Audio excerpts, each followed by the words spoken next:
آپ آپس میں ایک دوسرے کے ساتھ سیاسی اختلاف رکھیں، کوئی آپ کو اس سے نہیں روکتا، اختلاف رکھنا بری بات نہیں ہے، لیکن عداوت و دشمنی پال لینا اس بنیاد کے اوپر ایک دوسرے کو محب وطن یا غدار کے سرٹیفکیٹ بانٹنا،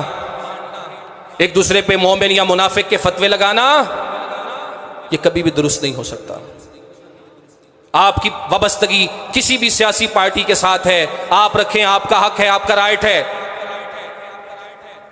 لیکن جو آپ کا بھائی ہے اس کا اور آپ کا کلمہ ایک ہے، اس کا اور آپ کا رب ایک ہے، ممکن ہے اس کے ساتھ آپ کا کوئی خونی رشتہ بھی ہو، اس کو بھی سپیس دیں۔ اگر وہ پاکستان کے سیاسی سٹرکچر میں آپ سے ہٹ کے کسی اور سیاسی پارٹی کو سپورٹ کرتا ہے، آپ اس سے اختلاف رائے رکھ سکتے ہیں، آپ اس کو اپنی پارٹی کی اچھائیاں دوسری کی برائیاں گنوا سکتے ہیں، لیکن اس بنیاد پہ خدا را ایمان اور کفر کا فیصلہ مت کیجئے، اس بنیاد پہ ایک دوسرے کو مومن اور منافق قرار مت دیجئے، اس بنیاد پہ ایک دوسرے کے خون کے پیاسے مت بنیے۔ اس بات کو سمجھیے، سیاسی اختلاف رکھنا آپ کا حق ہے، رائٹ ہے،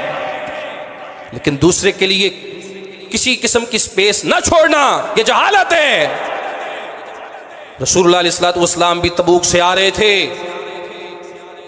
ایک انصاری اور مہاجر کا آپس میں جھگڑا ہو گیا،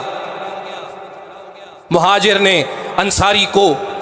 لات ماری تھی، ٹھڈا مارا تھا، اختلاف ہوا تھا، جھگڑا بڑھ گیا، انصاری نے فوراً آواز لگائی، یا الانصار، اے انصاریو میری مدد کے لیے آؤ، یہ دیکھو مہاجر نے مجھے مارا ہے، مجھ پہ اٹیک کیا ہے۔ مہاجر نے آواز لگائی، یا المہاجرین، اے مہاجرو میری مدد کے لیے آؤ، یہ دیکھو انصاری نے میرے ساتھ جھگڑا کیا ہے۔ رسول اللہ علیہ الصلوۃ والسلام نے جب یہ آوازیں سنی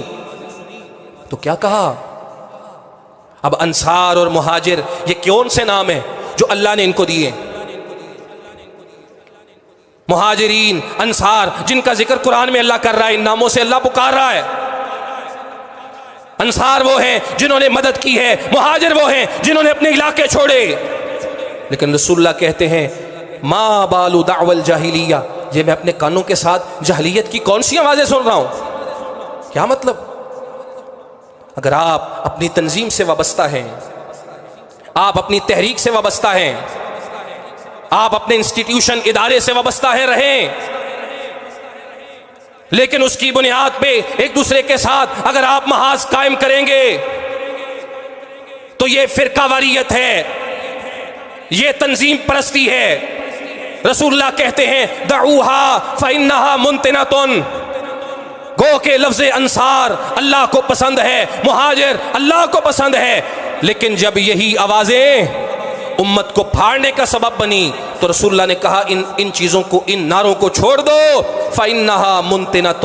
یہ تو بدبودار چیزیں ہیں، اس کے ذریعے سے تم گل سڑ کے پھٹ کے رہ جاؤ گے، تمہارا کچھ باقی نہیں رہے گا۔ تو سب سے پہلی چیز عوام کے لیے ہے، عام لوگوں کے لیے ہے، آپ کا تعلق جس کے ساتھ بھی ہے کم از کم دوسرے کو سپیس ضرور دیں۔